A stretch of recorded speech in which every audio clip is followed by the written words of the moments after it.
What's going on, YouTube? Your boy out here for another video. Change up on scenery. We're out here in the backyard today. It's a nice, beautiful morning. Been up doing a couple things in the reptile room, but you guys can probably tell from the title of the video and the picture, we're going to be doing change up of a video. We're going to actually be doing a reptile room tour. So basically a full-on tour around my reptile room that you guys see me always in with the reptiles when filming, making videos, doing content for you guys, different things. You always see me in that room with the reptiles. So might as well, for the first time that I think I've ever done on this channel, I'm gonna be doing a tour. But we're gonna start the day off nice out here in the backyard. Grass got cut. Just enjoying the day. You guys might be able to see her. There we go. It's so weird. Marley, hold on. There we go. Marley's right there. She's enjoying the day. Marley, you say hi? You saying hi and what's up to everybody? She's too busy sniffing the air. She loves sniffing air. She's the air sniffer. But still kind of waking up. Like you guys can probably hear and tell from my voice, I am kind of tired. Kinda is an understatement. I very am tired, but we gotta film a video for you guys. I want to film this video. I've been wanting to film this video for you guys for a long time. It's been an idea in the back of my head. I just haven't had the, I guess you could say, mental of wanting to go around the whole reptile room when I could just do feedings in that, because mentally I would think that you guys probably want to enjoy the video, but all the animals are fed, can't do a feeding video. So the only other thing is reptile room tour. So it's gonna be cool. We're gonna take out some animals. This video is really specifically for everybody who's newer to the channel. If you guys are older viewer, older watcher, as in you've been subscribed to my channel for a hot minute, you already know all the animals, but even then I haven't done a reptile room tour. So it'd be cool for all of you guys to see. But this is to show the newer people all the animals, why I have these animals, so people don't get the wrong understanding of why I'm keeping them and all of that. But we're gonna have fun, take out some animals, and we're gonna start the day off good. So I shall see you guys in the reptile room. So there is a couple animals of mine that I have that aren't in the reptile room. I do want to show you guys those animals, but the first animal I'm going to show you before going into the reptile room, the others that are outside the reptile room I'll show you later, but those who haven't seen him, it's been a while since he's been on my channel, but this right here is Splinter. Want to step up? Oh no, now you're going to be camera shy. This is Splinter. He is my Grand Neglectus parrot. He's a male. He is actually 19 years old. Let me actually pause this video for you guys so I can flip the camera and kind of show you what he looks like with a better kind of view and perspective for him.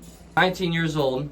He's the same exact age as me. I am actually technically a little bit older. My birthday's in April. His is in August. So this bird is only younger than me by a couple months. Like, not a lot. Hi. Yep, so these guys are actually a sexually dimorphic species. The males are this beautiful green color with the red underwing tone, while the females are actually all solid red with a blue underwing tone to them. So if you look on him, he's super excited because I'm in the room with the camera because he's a camera boy. But if you look under his wings, you can see that red. That's the undertone. So like the wings, under the wings, that's all beautiful red with some blue color to it. But the females are all solid red on the body, but blue under the wings. Now this species is native to Australia.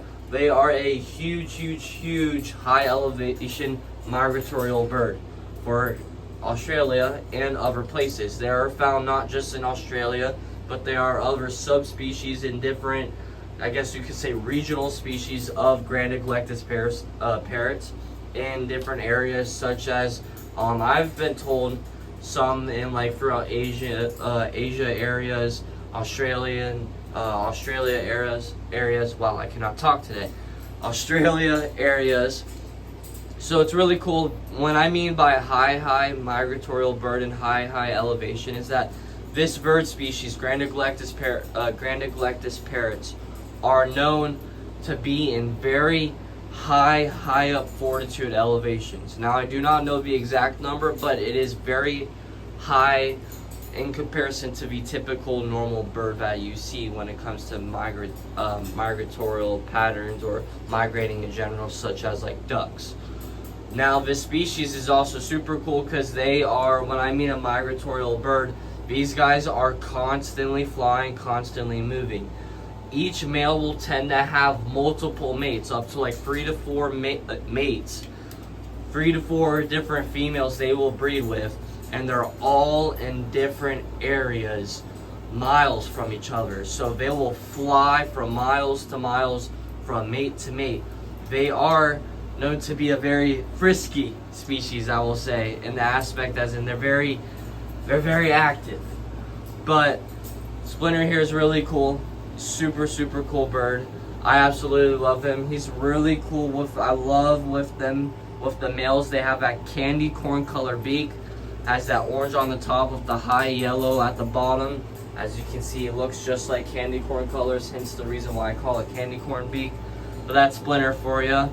So now that I just want to show you guys him because it's been a while since he's been on the cameras. But now that I showed you guys Splinter, let's go into the reptile room for the actual reptile room tour. This is the reptile room.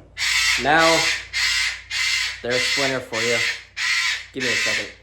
Now that we're back, had to go calm him down for a second. That was Splinter, by the way, screaming. Just got done showing you guys him. That's him screaming. But reptile room is decorated with Halloween decorations, so you guys will see them, such as the bats, the cobwebs, spider webs, big spider, all of that. That's decorations, because why not? It's Halloween season, gotta love it. But this is the reptile room. So before I show you guys anything else as in animal wise, I just want to show you this. So right here is kind of like the decoration shelf or decoration wall. So all of this stuff up here is kind of like different trophies, different things that I've gone from traveling to different places, different like animal events, all sorts throughout Florida, and gone to different facilities. Super cool. We got a couple different sheds, like a green mamba shed here, rhino viper shed right there, all in one tact. We also have a black mamba shed and a huge gaboon viper shed that's here at the bottom. I just haven't been able to hang them up and decorate them yet. Amongst, of course, picture art signed by all sorts of different people you guys may know. This right here is from Forrest Galante, who is very well-known wildlife biologist. Super cool dude. The toucan art is from Real Tarzan. The gaboon viper is signed by Dingo Dinkelman when he went to his first ever Animal Con, or it was his second ever Animal Con, but it was the last one he went to before he unfortunately passed away. And then we have a couple different signed art amongst a real Nile croc skull. It's not poached, as in like it wasn't hunted and killed, it died from natural causes, but they were able to fully intact it, so that's a really cool piece. But Nile croc skull, and then just different 3D art stuff that you guys can see. So I'll give you a little bit of a close-up of some of the things. And there's a couple more things up there, but I'm not going to go too in depth for you guys. But that's that for the room. Now, what's really cool is that this reptile room, when we got this house, this room was not a thing. This was actually an unfinished room. The only thing that was done in this room was the fact that there was a frame and a concrete floor. That's it. There was no insulation. There was no sheetrock, no paint, no nothing. There's no crown molding, no electrical done in here, no nothing. So we actually had to replace pieces of the frame because the wood was rotten. And we put more wood. We put 2x4s up on the ceiling to brace the ceiling, the roof more, so it's safer. Then we had to fully sheetrock this, insulated, of course, do all the electrical conduit, everything, run the outlets and the, like as you guys can see, the outlets, run the lining, all of that. We had to do all the electrical. We did the plaster, the painting, etc. and so on. So this was a very long drawn out project. This is an 11-foot by 20-foot room. This room is big and I'm happy to have it. But I just want to give you a little bit of background on the reptile room itself, that this was a hand-built room by me, my stepfather, and my grandfather. Us three, and of course my grandfather's friend. Shout out to him for that, for the electrical work on my reptile room. But this room was hand-built. We put everything into this room. So with that, we're going to go into the actual animal part of the animal tour in the reptile room. So this beautiful guy right here is Ivory. He is my leucistic ball python. He is actually what they call a black-eyed Lucy.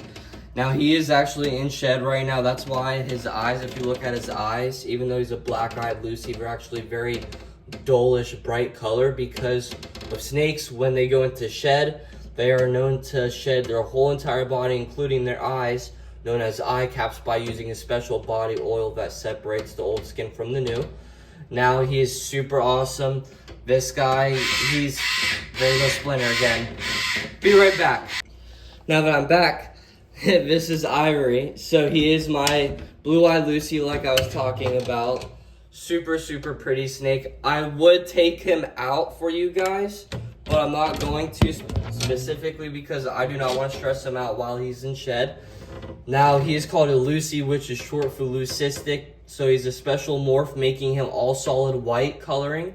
And because of that, it's a beautiful coloration where I wish I could show you guys. You can kind of see it a little bit, but it has a yellow like pinstripe going down his back and his spine. But other than that, he's just about fully all solid white.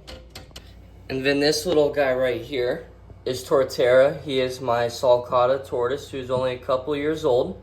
Now, these guys' true name is African spur-thigh tortoise. Native to Africa, they're actually nicknamed desert cows because they're known to be on this grassland strip in Africa where they'll graze off of the grass that they find throughout that stripland area, hence the name desert cow. Now, these guys actually, the name sulcata tortoise is part of their scientific name, but are mainly called sulcata because that's their more typical known name when people hear about this animal. They are the third largest tortoise species, but largest tortoise species that you can legally own as a pet without needing any sort of permitting or licensing. They get up to about 160 to 200 pounds when full grown and can live over 100 years. Now, of course, that being said, Torterra here is nowhere close to being full grown.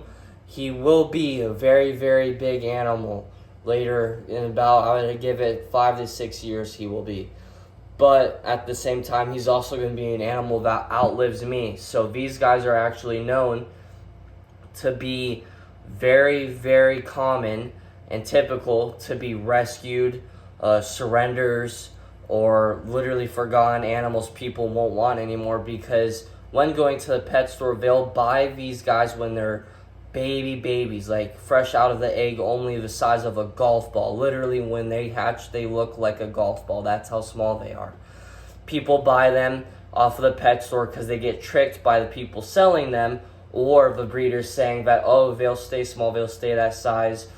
Down the road in the future, they get a lot bigger and huge, and these guys are known to be territorial, so they're very destructive. They will dig, and of course, being of that size, getting big like that, people aren't going to want them. People just won't be able to have the preparations, and or these guys will literally outlive their owners, so they tend to get surrendered to different rescue animal places. Going into lizards, my boy Joker, who is my Savannah monitor lizard. He is considered juvenile. These guys are native to the Savannah Desert in Africa, hence the name Savannah monitor. They are known to get up to about 3 feet for the females, 5 feet for the males. So the males do get a lot bigger. They're a super cool, super pretty species. He has very cool, very pretty color patterns. Super awesome boy. I absolutely love this lizard. He is absolutely adorable, and he's awesome. They're such a cool species. Honestly, one of the best monitor lizard species to get into when it comes to wanting to get into having monitors. When you're experienced and you're ready with normal lizards, you want to go up into some sort of advancement. Savannah monitors are one of your best ones, and they're super cool. They're really cool design scales all over their body, including their neck. Flip them a little bit in the back of their head. That is specifically for armor plating and protection against desert environments, harsh environments, so dry land areas of shrubs, bushes, so they don't get cut up, messed up when they're going through those places. Even rocks, when they're going through rocks, crevices, all sorts of different things. They don't want to get it cut up so easily, so they adapted to having these very thick, leveled scales, but mainly it's for bushes and shrubbery, because these guys, most monitor lizards are arboreal, so they will climb a lot, and they love to climb. And so this armor protection, this armor plating on his back, which is scales, just modified scales to be a lot more thick and a lot more dense, is his way of protecting himself against sharp objects. And of course, we cannot forget my boy Ghost, my ball python. This guy is he is the first snake that I ever owned. He is a 6 to 7 year old ball python. I got him when he was literally like a sixth of the size. He's about to strike out. He's hungry. I'm about to be feeding these guys within the next couple of days. This is usually when it's feeding day for the snakes and monitor lizards. Trying to see if he'll strike for you guys. But he's a beautiful ball python. He is full grown, which is about 5 feet. And that's about as long as this enclosure is. So this is a perfectly good size enclosure. He can fully stretch out his body, and is more than capable of striking right at this camera if you want. Now, ball pythons are native to Africa as well. Native to the same country that Savannah monitors are found, that you guys just saw one, which is Joker, and also native to, you'll also find in the same country sulcata tortoises. So this is the third species of animal that I have that all originates and comes from Africa, which is pretty cool to think about. He is a ball python. Pythons are known to have heat pits, which are what those holes are in the front of his face. That's specifically for locking onto thermal heat, which is what they use as their targeting system. Just like a heat-sinking missile targets and locks onto its target through high heat signatures, or a specific heat signature, which is the exact same thing that Ghost is doing. So see if I can get up close. There we go. Look at that. And he's a hypomelanistic, so he has a beautiful high yellow pattern. When he was a baby, he had a lot more yellow to him than he does now, and as he got older, kind of turned into more of a darker brown. But as you can see around his eyes, he still has that beautiful bright yellowish hypocoloration pigmentation to him. And then up here we have Shinji, my ball python. He is the third and final ball python I have.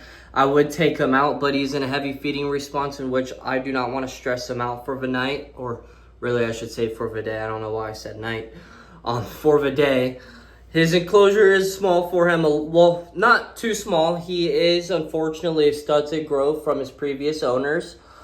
And that was actually because when Shinji was about from hatchling, when he first came out of the egg, to about 6 months old, he was not eating at all, refusing to eat. That caused him to have a stunted growth, so he is smaller than what he should be at his true size and age. Now, this enclosure is actually temporary. I just got in his new enclosure, which is the same size as Ghost's enclosure, the previous ball python that you guys just saw. But I just haven't been able to build it and put it together for him yet. As you can see, Shinji's definitely in a feeding response. You can tell by his curious movements, his twitchy actions, his very kind of locked on to any movement. Usually that is signs of what they call a feeding response, which isn't a snake being aggressive. It is just him picking up sensor movements that he finds to be specifically for resembling feeding or feeding time. Now he is what they call a banana pastel, so he has like a banana coloration with a pastel, like a kind of like a faded white a little bit to him. Super cool snake. I absolutely love him. Very pretty. but I just don't want to take him out of his enclosure right now because I don't want to make him stressed out and or mess with him right before he's going to be getting fed soon. So just here to say hi to him. Hi, you saying hi to the camera? But now we're going to show you probably one of my favorite animals that I have. Now, y'all can make fun of me as much as you want, but I don't care. This guy right here, I am going to be using a snake hook for him because I do not feel like getting bit by him. It is not fun when getting bit by this snake. He bites hard and their teeth are not fun. They promise you they are not fun, but that's okay. I still love him. Had this guy since he was, I want to say, maybe 2 months old when I got him. Super awesome, super pretty snake. Woo! Makes me jump. I've had him literally lunge at my face before. So this is why you'll catch me flinching with this snake. It's not fun when you're having him lunge at your face when this species, it's not the snake at all, by the way. It's not him being defensive, or no, sorry. It's not him being aggressive to where he's trying to kill me or attack me like a lot of people who tend to be afraid of snakes say. It's usually because of the fact that him striking right now, this is all feeding response. So, hi. This snake species is known to have a very, very large feeding response. Like, massively strong feeding response. Now, come here. But once he gets out of his cage, he is an absolute sweetheart. So, this beautiful guy right here is Arbok. Arbok, there we go. Let's get you off that snake hook. Arbok is what they call a false water cobra. This species of snakes are super, super cool. If you want to get into ever having venomous snakes, doesn't matter what it is, especially though with cobras, if you're ever wanting to get into having venomous snakes, false water cobras are the perfect snake to start off with as in practice with when it comes to learning how to use a snake hook, learning how to deal with animals that are that high-end feeding response because of just the way they act. Now, you're probably wondering, oh, why am I holding him if he's a cobra? Well, these guys actually don't come from the cobra family. They are actually a colubrid. So they come from the same exact family as corn snakes, rat snakes, king snakes, I believe, as well. Different king snakes are colubrids, I believe. I can't, for some reason, I'm blanking off the top of my head for that. But also, that's for your non-venomous, but venomous would be like Colette snakes, or sorry, like your Colette snakes, yellow belly, or not yellow belly, Papuan black snakes, king browns, mulgas, which is a type of brown, all sorts of your tiger snakes. So those venomous snakes which are mainly found in Asia, I believe, don't quote me on this, but I believe coral snakes coral snakes should be a colubrid. So with that coming from the colubrid family, these guys are not actual cobras. Cobras come from what they call the elapid family, or the Lapidae. These guys are colubrids, and they are not a true cobra in the aspect as in venomation. These guys are known to be mildly venomous snakes, so if he were to bit me, I'd probably get a little bit of, when I did get bit by him, I got a little bit of swelling and irritation, but it didn't affect me because I'm also not allergic to venom. If someone's allergic to venom, like bee stings and bites, it is of course going to affect them differently, but it also depends on how allergic you are. These guys get up to about around 7 feet long, especially with males, they can get pretty long. And as you can see, Arbok here isn't around 7 feet yet. He's not even as long as me, and I'm about 5'9". So he still has a ways to go. He's still juvenile. He's about 2.5 years old right now. So he's getting closer to which is about 3 to 4 years old, or roughly around about 3 feet, I believe, for false water cobras, is actually known to be when they get sexually mature for mating and or finding a mate. But as you can see, that same snake that you guys just saw striking at the glass, shooting out of the enclosure to come and get me or to attack me or hurt me, is the same snake that's just wrapping around, chilling around me, looking around, seeing what's going on. As you guys see, snakes aren't here to hurt us. They're here to do their own thing, help us in the long run of the ecosystem, and just respect them, see how they are. So just want to show you guys him before I get into a big snake, the biggest snake I have, and I'll show you guys her right now.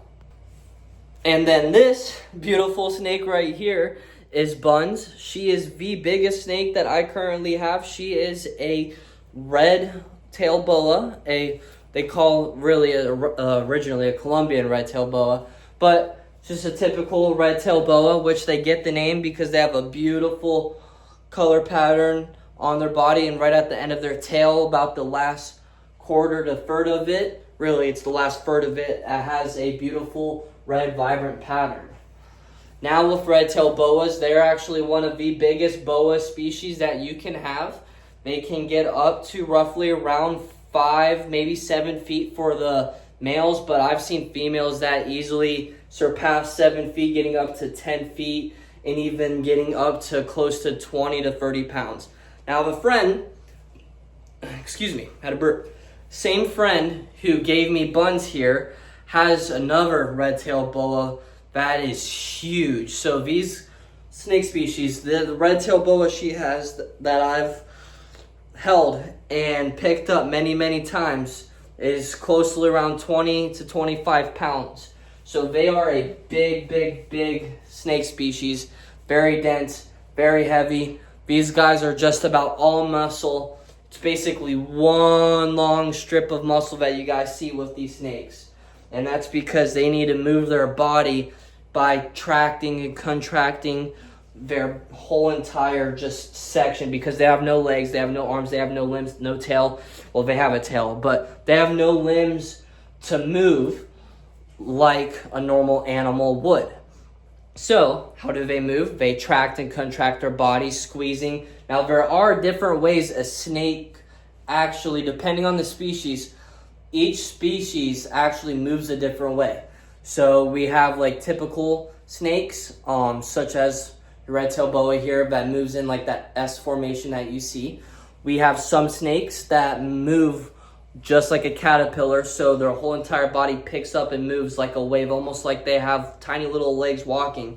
A good example is the venomous snake species known to Africa as well, the gaboon viper.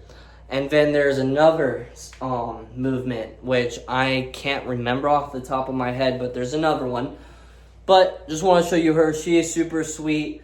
My friend, same person who has the huge red-tailed boa that I was talking to you guys about, was very nice enough to give me Miss Buns, who I have seen since she was about a quarter of this size. So a lot smaller, a lot lighter, but she's an awesome snake. I'm happy to have her. She has a huge pre-built enclosure or not pre-built, but custom built by me and my grandfather.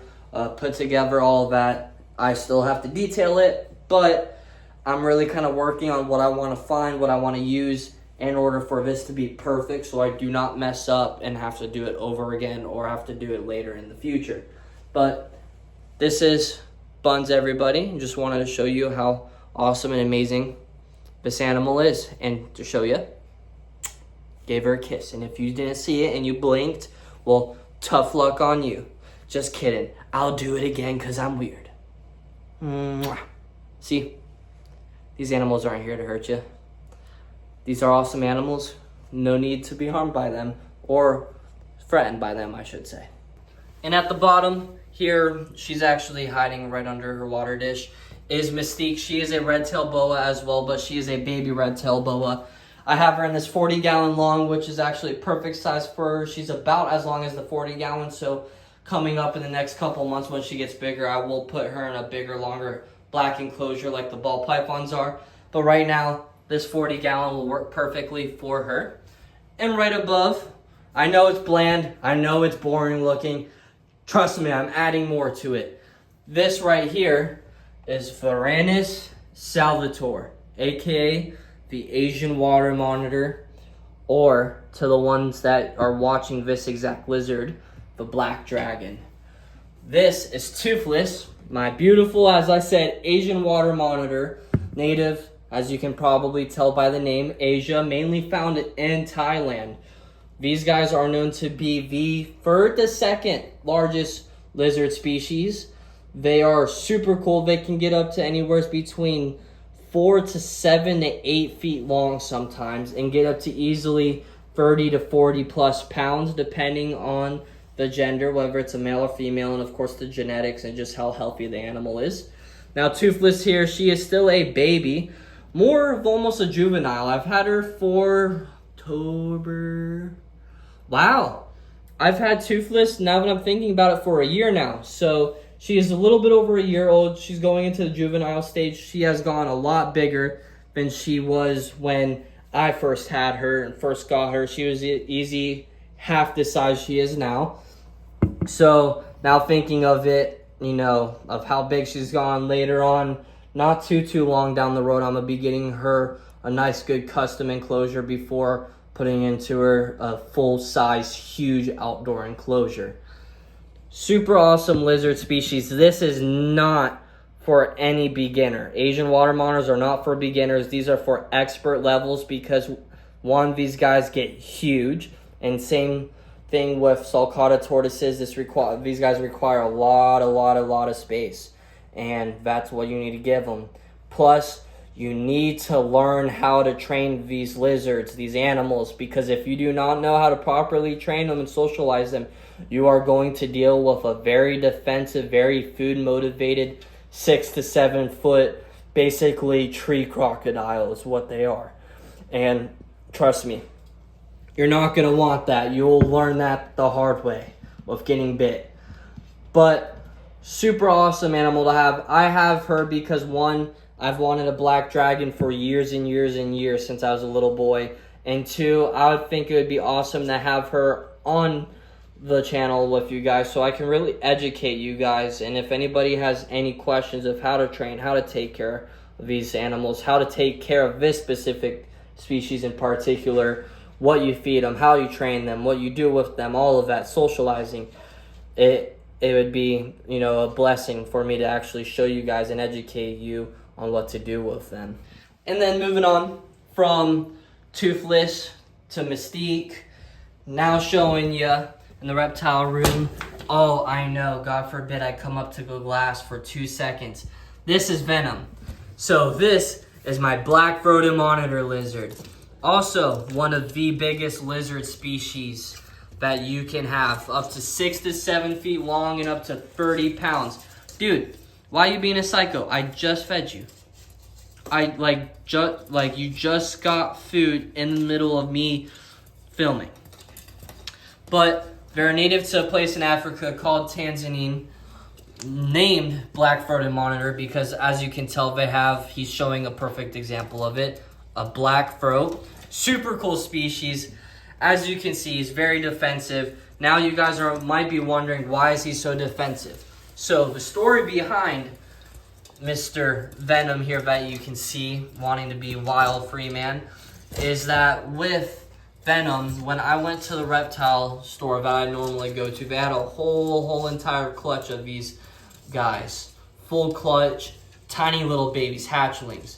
And they were selling them, and there was one that was being a bully and messing with and starting fights and hurting the others, his other siblings, and they were gonna pull him to the back, which gives him gives that lizard that was being a bully very low chance of getting adopted, or it's gonna take longer, or it's gonna prone that lizard to more health.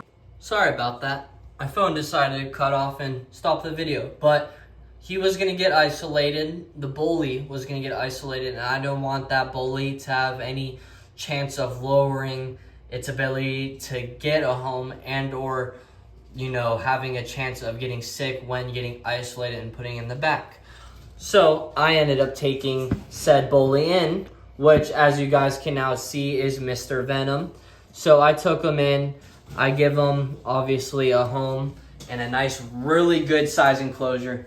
Don't mind the poop. I'm going to clean that. I promise you I'm going to clean that. That was not there before. But a nice, really good enclosure. This is not going to be his permanent enclosure, of course. He's going to have a nice, huge, full-grown enclosure. He's going to have a nice, huge outdoor enclosure. That's going to be walk-in, all of that. Same with Toothless when he is full-grown. So, but right now, he's still just a baby. So, he's good in this. Hi, you waving to the camera? Yeah, you waving? Hi, everybody. You gonna wave? Thank you for waving. And right above Venom, we have my 2 Asian forest scorpions that are in here. Hence the Halloween decoration, the skeleton scorpion. Now I gotta be really gentle because I don't want to stress out these guys. But this was actually a birthday present. Okay, they're not in there. A birthday present to me. There they are. 2 baby Asian forest scorpions. Now, a lot of people get the suggestion, or I'm trying to think of the... Ideally, I'm trying to think of the word for it. Ideally, people think, and when they hear of the word scorpions, they think that they are super deadly, that if you get stung by one, you're gonna die, which is a huge misconception. That's the word I was looking for. Misconception, usually led by movies, that if you get stung by a scorpion, you're going to get super, super sick and die. Now, there are some species of scorpion where if you do get stung by them, you do have a chance of getting very, very sick and possible death, but that is literally slim to none. And in here, we have the very first monitor lizard that I ever got. Let's see if she comes out. You can see her right in that hide right there. This is Turbo. Come on. Turbo is my first ever monitor lizard that I had. She is a mangrove monitor, a female. Come on. I'm trying to entice her to come out. Come on. Come on. Come on. She's deciding to play Miss Shy Girl. I don't want to stress her out, but I'm going to see if I open up this other side. Maybe she'll actually come out for us. Hey. Boop. Come on. Oh, you're going to come out now? I'm trying to show you how beautiful she is. But mangrove monitor, she is a female, a confirmed female, because not even a couple years ago, about a year ago, she laid an egg for me. It was, of course, a infertile egg. I am not going to breed her. She doesn't have a mate. It was an infertile egg, but it was still an egg, which obviously confirms that she's a female. Now, this being Miss Turbo, who is one of my absolute, it's going to be one of my OG favorites because she was my first ever monitor. Beautiful, beautiful gold coloration. Now, these guys, mangrove monitors, are found in Asia. Throughout different areas of Asia, their obvious environment and geography or geographical area is in mangroves. So it's a very, very humid, aquatic area where these guys are very great swimmers. And super cool fact with these guys, it's a really cool thing to think about because not just are they arboreal, which means they love to climb, not just are they just about 50 to 75% of what you would say semi-aquatic, in which they're very good swimmers, where they'll hunt fish, crabs, shrimp, anything aquatic, anything that they see that is smaller than them and they can overpower is their food source. That involves meat. As anything, they are a carnivore species, so anything meat-wise, fish, crickets, worms, smaller lizards, they'll even take down smaller like baby snakes, rodents, birds, like baby birds, anything, but they are also terrestrial. They love to dig, which is really cool thing. So mangrove monitors can climb, they can dig, and they can also swim very, very well. Hi, sweetheart. You coming out? But absolute sweetheart of a lizard. They're a decent size. They don't get super, super big. They're definitely not going to be as big as venom or toothless when full grown. This is as big as she's gonna get. She's trying to burrow into my shirt right now. Males will get a little bit bigger, about 3 to 5 feet. I'm trying to film for you guys as she's climbing up onto me. But they'll get up to about 3 to 5 feet, if that, for males when it comes to lengthwise. Hey, when it comes to length, but it's still not a big size for these guys. Hey, sweetheart. No, you're not going into my shirt. But it's not a super, super big size, but still a decent size to where they are really cool monitors. I absolutely love them. Super, super smart. Mangrove monitors are known to hunt together in packs, just like raptors, like I always love to mention and bring about as a fun fact in all of my videos showing her. But super cool lizard I wanted to show off to you guys. Finish it off in the reptile room. We got my boy Dingo, who is my baby yellow-tailed cribo. Super, super cool species of snakes. I don't know why I keep saying super, super cool. I know I keep repeating it, but that's because every animal in here that I have, not just in here, every animal I have I think is super, super cool. So deal with it because I like super, super cool animals. But this is Dingo. He is my male yellowtail cribo. They are a big, big snake species when full grown. And when I mean big, not super, super girthy and heavy body weight when it comes to like the red-tailed boas like you saw Buns when I took her out, but big as in length. They can easily get up to 10 feet long and are called yellow-tailed cribos because of the beautiful yellow vibrant tail that you see on their body. Nope, don't go there. That's heat. That's your heat lamp and I don't want you to get burnt. Now, super cool thing about them is that they're native to the Amazon rainforest. And obviously being in that area, that whole regional area and that just geography, it's a lot of wildlife, a lot of biodiversity.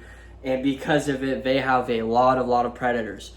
But a cool thing, a super cool thing about this snake species is that they adapted to eating just about any animal in there when it comes to being full grown.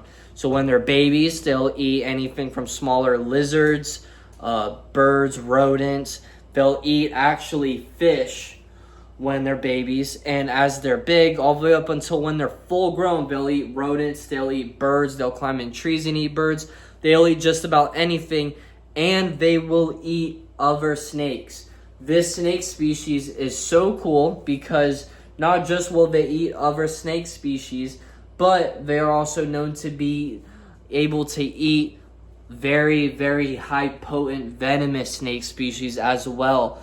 One of those snake species, or both of them I should say, being the fer-de-lance, aka the arrowhead viper, or the arrow tip viper because its head is shaped into arrow tip, or Lachesis muda, also known as the silent death, or the the bushmaster, Lachesis muda, which the bushmaster, for those of you who don't know, is the biggest viper species. Super big. They can get up to easily 10 feet long plus, depending on what type of species, whether it's a Central American bushmaster, a black-headed bushmaster, depending on where it's what type of subspecies or just species of bushmaster in general coming from that family. But they're known to eat cribos here. Yellowtail cribos are known to eat bushmasters, fer-de-lances, which are literally easily top 10 deadliest, top 5 most bites in South America, top 10 in just lethal and potentness of their venom. And these guys are able to eat them, which is a really cool adaptation to have. Super badass, super cool. But I want to show you him because Dingo here is honestly, like, again, an awesome snake. One of my favorites, a snake species that I've wanted for a long time because they're so beautiful. And when they're full grown, this yellow that you see turns into bright, vibrant, gold banded coloring. And to finish off the video too, you guys, I have to bring in an OG, first of all, and of course, one of my loves, close ones to my heart. These are the 2 other animals that are not in the reptile room. This right here, my beautiful Don't look at his belly. He might be a little bit sensitive of the belly. But this is Rocket. He is my Moroccan Uromastix, nicknamed spiny-tailed lizard because the only part of these guys' body that has spikes is their tail. Now, they are a terrestrial species in which they love to burrow, and when burrowing, they'll stick their whole entire body into their burrow except for their tail, in which they will leave out because they use it as a self-defense mechanism, in which if a predator or another lizard tries grabbing them or stealing their home, the first thing they're grabbing or biting onto or just clawing or grabbing in general is the spiky tail, and they can use it as a whip to defend themselves, which is super, super cool. Hi, bud. I've had this lizard since he was a tiny little baby. Literally his whole entire body, his whole entire body was the size of his tail, maybe a little bit bigger. Tiny, tiny little guy.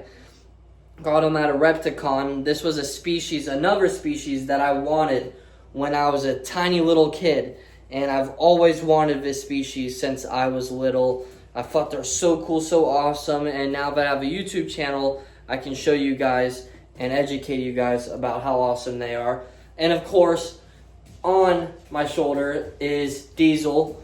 Diesel is, for those of you who don't know, a bearded dragon. They are known to be the most common and typical, one of the most common and typical lizard species to ever have when it comes to getting into reptiles. Now, bearded dragons, which is what Diesel is, Uromastics, leopard geckos, crested geckos, and sometimes gargoyle geckos. In my opinion, not really necessarily gargoyle geckos, but cresties and leopards. And then these two species are the best reptiles to get into when you're wanting to get into owning reptiles, owning lizards specifically. Now, snakes, there's a couple different species you can do that are great start-offs that people don't really think about when it comes to that. But lizards-wise, these two species and then crested geckos and leopard geckos are the best to own when, of course, like I said, getting into it. They're awesome. They're so, so sweet. Super cool personality, awesome lizards. Miss Diesel here, being a bearded dragon, they're native to Australia. Super cool in the aspect as in just colorations. They're detailing, as you can see with her. She has a beautiful orange to her, so it's like a high orange color, and this doesn't even do it justice. When she's out in the sun, so much brighter. And same goes with Mr. Rocket here.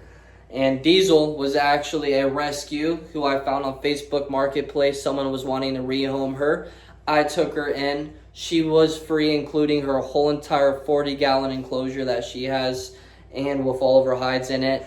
She unfortunately suffers MBD. This is what she looked like when I got her. A little bit rougher shape. MBD is a metabolic bone disease. That's what it stands for, MBD, metabolic bone disease, in which it's a deficiency in calcium that the bones lack in order to properly grow and develop so that they're able to get their full size and strength. So basically, like us, when everybody here watching, y'all probably know the amount of times your mom has said or you've heard on shows or other people that drink milk or doctors say drinking milk or anything high in calcium helps with growth. That's because calcium is the number one thing, the number one nutrient that your bones need in order to stay strong, become strong, and properly grow and be fully and able to have a good development.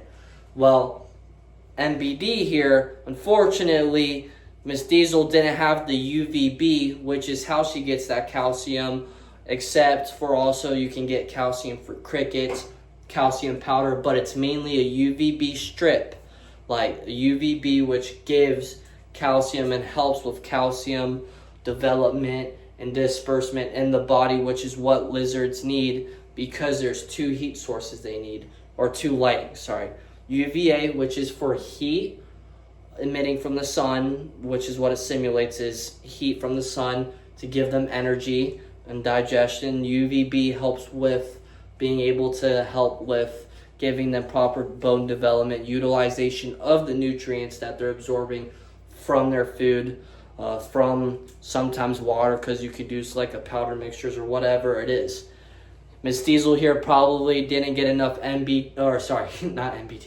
She didn't get enough probably either UVB lighting or just calcium in general, either with her food like a calcium powder or anything that involves getting some sort of absorption from calcium, such as like crickets or worms because of the hard shell. But these are the two that are with me that are out of the reptile room, other than of course Marley, my 5-year-old pitty, who is also a rescue, and Splinter, the gray neglectus parrot you guys got to see at the very beginning. I hope you guys enjoy the video. I know this is a super long video, but I wanted to do a tour of the reptile room to really show you guys what's in the reptile room, what it looks like, all the animals in depth, not just in the reptile room, but the animals that aren't in here, but are out and exterior, because they're kind of like the dailies that we feed out. So it's kind of separated for that. But I wanted to show you guys, if you haven't already and you enjoy the video, subscribe, like, share, comment down below who was your guys' favorite animal you got to see. I want you to tell me what was your favorite animal you got to see. I'm curious to know who. Was it Rocket? Was it Diesel? Was it Buns, Marley, Splinter? Who was it? Let me know in the comments. I thank you guys for watching. We are 3 away from 600 subscribers. We're so close. Each subscriber that we get to is one step, one sub closer to that 1,000 goal. So I thank you guys for the support. I thank you for helping me. I'm sorry for my inconsistent content. It's just I'm having issues with my phone and iPhone storage, and I want to switch to filming with a camera so I can edit on a computer for you guys and be more consistent and better quality. It's just, and then of course daily work, taking care of these guys. It's just, your boy's been busy. Hi, why are you tilting sideways? Your boy's been very busy, and I'm just trying to make as much content as I can for you guys and stay consistent. I thank you guys. I love you guys. I gotta go finish taking care of these animals so I can head out and do the other things I need to do, run some errands for them. I thank you guys for watching. I absolutely love your support. God bless you. Do what you want to do in life. Don't let anybody stop you. I don't care who it is. Hi, why are you tilting? Don't let anybody stop you from doing what you're doing. I thank you guys for the support that you have given me, and I promise you I will support you all the way in what you guys do, in each and every single one of you. Love you, and I shall see you, holy, I can't speak, in the next video.